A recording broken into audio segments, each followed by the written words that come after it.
because if something's triggered with the EDR, we can also utilize the data within the SIEM solution to understand if there's any lateral movement. Is there anything else happening on the network which could potentially let us know if there's something wider happening with just this endpoint? Okay, so that is why the investigation and threat hunting, again, managed. The 24/7 team are monitoring this for you 24/7. It is so important to know that there's a team looking after you during the nighttime when you're sleeping. You don't want to be called middle of the night. No one wants that. That's never happened to me, hopefully, because I've got a 24/7 SOC team looking after my environment.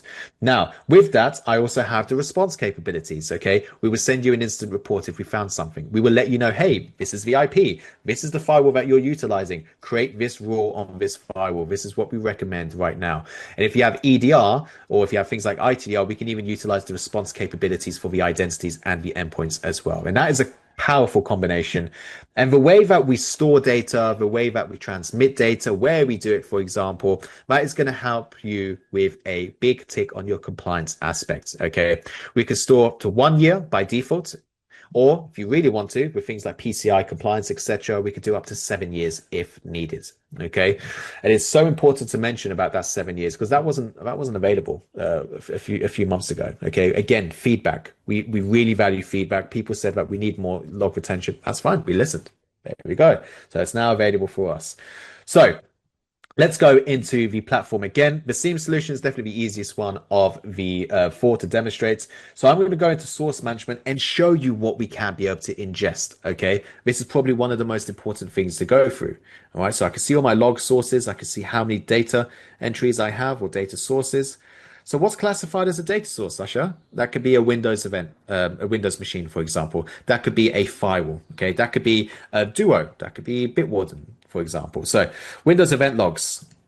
Your EDR agents, this is the powerful combination of it. Your EDR agent acts as an EDR, acts as a syslog collector, and acts as a Windows event log collector all in one agent. Okay, it is incredibly easy to deploy Huntress SIEM.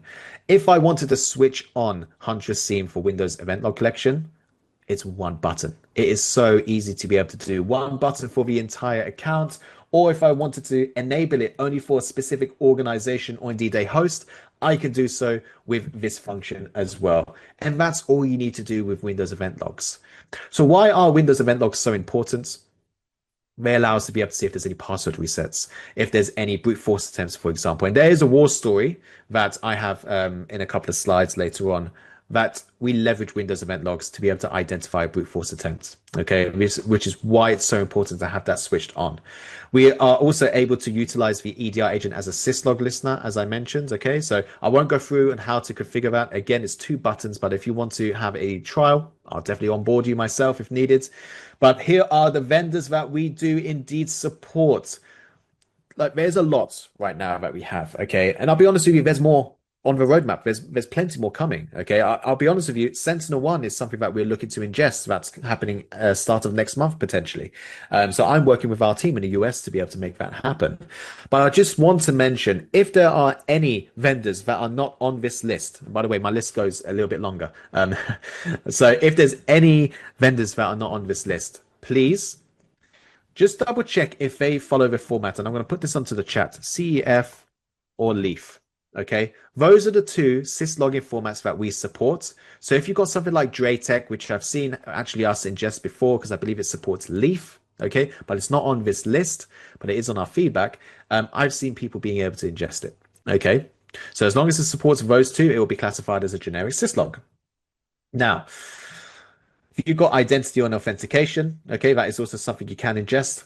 Now, the way that we build, as I mentioned, 1 firewall, 1 data source, 1 Windows machine, 1 data source. But with identity and authentication, let's say you've got Keeper and you've got 10 organizations within Keeper. The specific organization that you want to push into the SIEM will count as a data source, not the individuals that are within that particular vendor. Okay, so if you've got 50 within that organization, it's not going to be 50 data sources. It will be about 1 data source for that 1 organization. So you can be selective as to what you want to be able to ingest. And then we've got things like DNS filter, how we could be able to collect logs, things like generic HTTP events. Coming soon, okay? And I'm going to be very strict on this. If there's anyone that is keen on being able to utilize Microsoft Azure for a SIEM, please let me know because we are looking for testers. All right. So Microsoft Azure should be coming out next month, we're hoping, followed by Amazon and then Google. And then for the last two, we have Cloud, Wiz, and Infrastructure Cloudflare, and we're soon to be releasing Sentinel-1 as well. Okay. So there's a lot of stuff that we can be able to ingest. And that's a lot of stuff for our SOC team to be able to go through. All right. So if I go into the SIEM dashboard and show you what that looks like, we've just released another feature called query management. Okay, where you can actually select a particular query and you could be able to load that query every 1 hour, for example, to see if there's any password resets, any failed ITDR login attempts, for example. So we'll go through that in a moment. But this is what the dashboard looks like. At any moment, you can look at the raw logs if you wanted to be really technical. But I'm going to mention you do not need to go through these. This is what the 24/7 SOC team are going to do for you. And I also want to mention is that you're probably not even going to need to log into the console every day. Until you see an escalation or an incident, that's the time that you should log in. But hey, we have people that just want to snoop around. That's perfectly fine. But we're just saying that this is not a noisy solution. Why? Because the SOC team are filtering out a lot of the noise for you. Okay. So we've got things like starter queries. So I've got this large list of queries for things like Windows events, SonicWall, Fortinet. There are other vendors that we are also adding onto this regarding the queries and things like Azure Active Directory. At any moment, if I go into my managed queries, we can run queries at a certain period.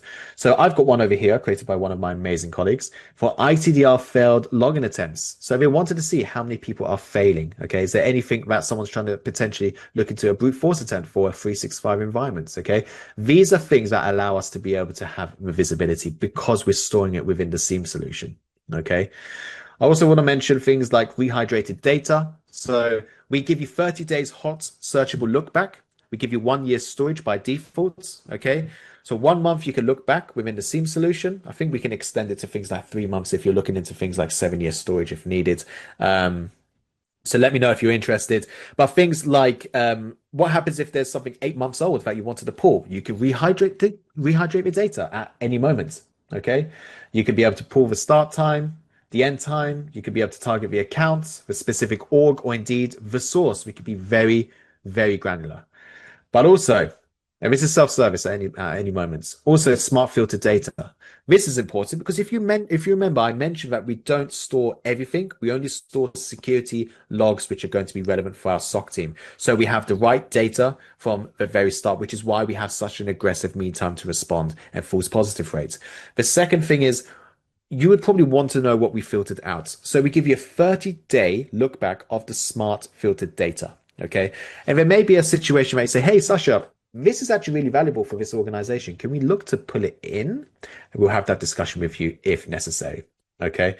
Are you able to configure data sources through the dashboard? Great question. So there is a combination. Okay. So within the SIEM solution, if I go into source management, okay, all you would need to do is create a syslog collector. You will elect one of your machines within an organization, okay, to be able to start listening for syslogs. And then what you need to do is, if you're utilizing SonicWall, for example, is push the SonicWall logs directly into the Huntress agent. And we've got plenty of support guides. I've got it somewhere over here. Let me do my old little magic trick. Plenty of support guides over here. And this is accessible for anyone. All I need to do is just type down SonicWall, for example. And then you follow the guides over here. Okay, it's as simple as that. But look, if you're going to do a trial, let me know. I could be able to help you along the way, but that is a great question. So yes, partially on the Huntress console, and then obviously on what you want to be able to push towards that as well. Hopefully I answered that question.